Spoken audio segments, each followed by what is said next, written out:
in verse 7. The eyes of both of them were opened, and they realized they were naked.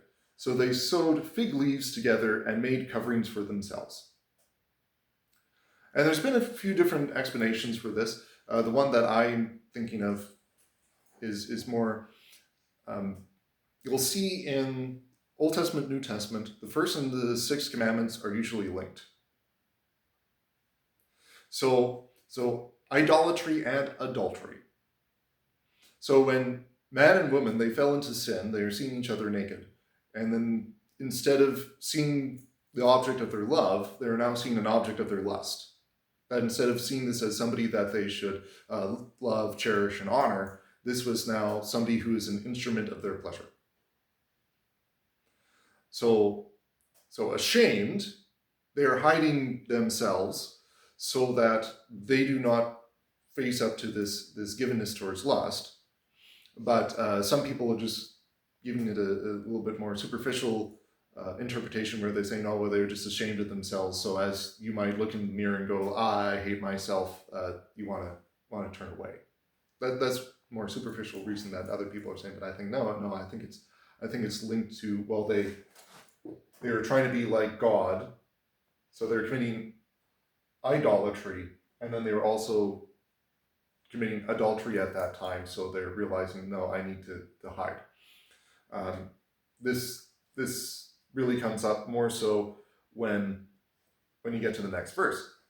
So, then the man and his wife heard the sound of the Lord God as he was walking in the garden in the cool of the day, and they hid from the Lord God among the trees of the garden. Yes, so they were ashamed. They were hiding from this. So they did not want to deal with God, so they were ashamed not only between each other, but they're also ashamed in front of him. And they knew that there was going to be a punishment, that they would die. What does that mean? They haven't experienced themselves, so they could have only guessed, well, it's being probably unmade, because they were once not, and then they now are. So most likely death is going to not once more. That would be the best inferment that they could probably get, but they don't get like the pain and the anguish that we understand death as we see it all the time. But eating the fruit of the tree of knowledge of good and evil, they probably have a better understanding of this and want to flee the coming wrath. Yes. However, God, would he be completely ignorant of what's going on? He's all-knowing. Exactly, yeah, he's all-knowing. He knows what happened. So we ask rhetorical questions. Yes, because if they hide from him, does he think like, oh, no, I can't possibly find them in my garden? What a thick garden. I know, yeah.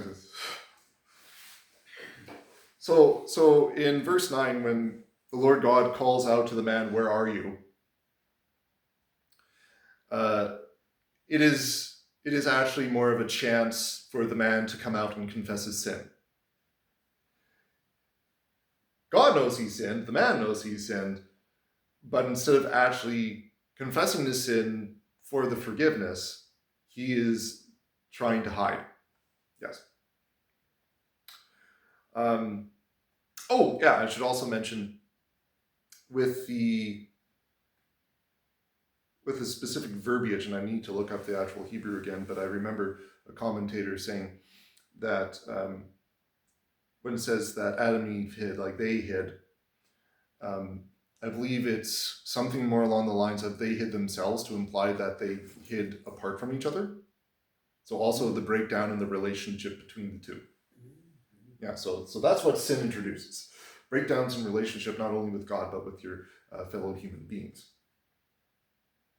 Anyways, but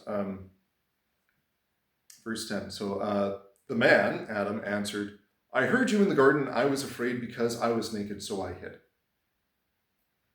So there's some questions now about this. Like, what do you mean? So God says, who told you that you were naked? Have you eaten from the tree that I commanded you not to eat from? So again, he has a chance to answer.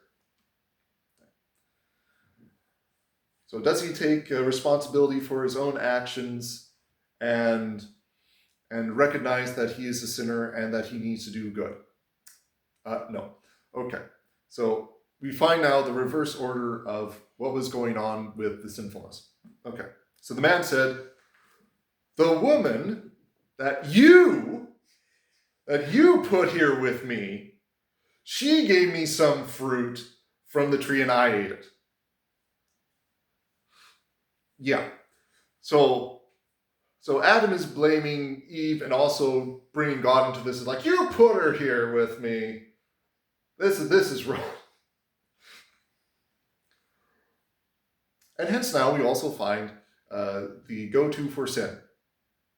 Because when people are confronted with their sin, they don't like it and they want to move away from shame and guilt. So you'll quickly find that people will try to blame everybody else but themselves, or the system, or whatever it happens to be. It can't be my fault, it must be the fault of something else. Like even if you're looking to trying to challenge people as to how badly they've fallen, you will find that they will try to go, oh, well, there's always somebody worse off than me. So comparatively, I am better. So Adam, like he's also implicitly doing this because he's looking to his wife. He's like, well, she gave me the fruit, so she damn not just me, but herself. So you have to deal with that. And when you look to and question people about this, like if you say, well, I'm a good person because at least I'm not a murderer, that murderer will go, well, at least I'm not a rapist. The rapist will say, at least I'm not a mass murderer. The mass murderer will probably go, well, at least I'm not a serial rapist because there's those around. And when you go from there, that person will probably say, well, at least I'm not Hitler. And then Hitler himself will say, at least I'm not a Jew. Because every single person will try to get out of this. They're always trying to point to somebody that they think is worse. Whether it makes sense or not. Yes. Sorry, that was a little funny. It was just the abruptness of it. Yes.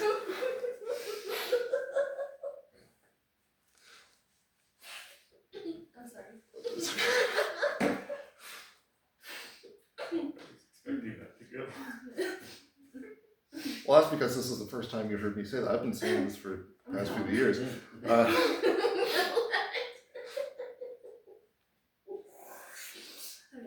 Okay.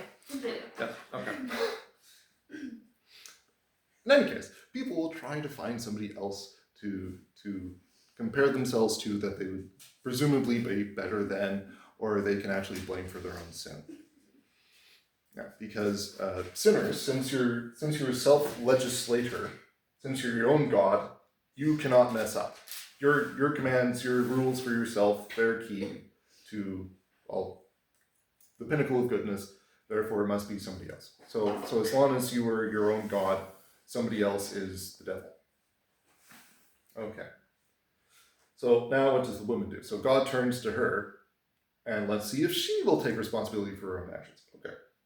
So then the Lord God said to the woman, what is this you have done? The woman said, the serpent deceived me, and I ate. So again, pointing the finger to somebody else. And now God is not letting the serpent give an answer because the serpent absolutely knows better.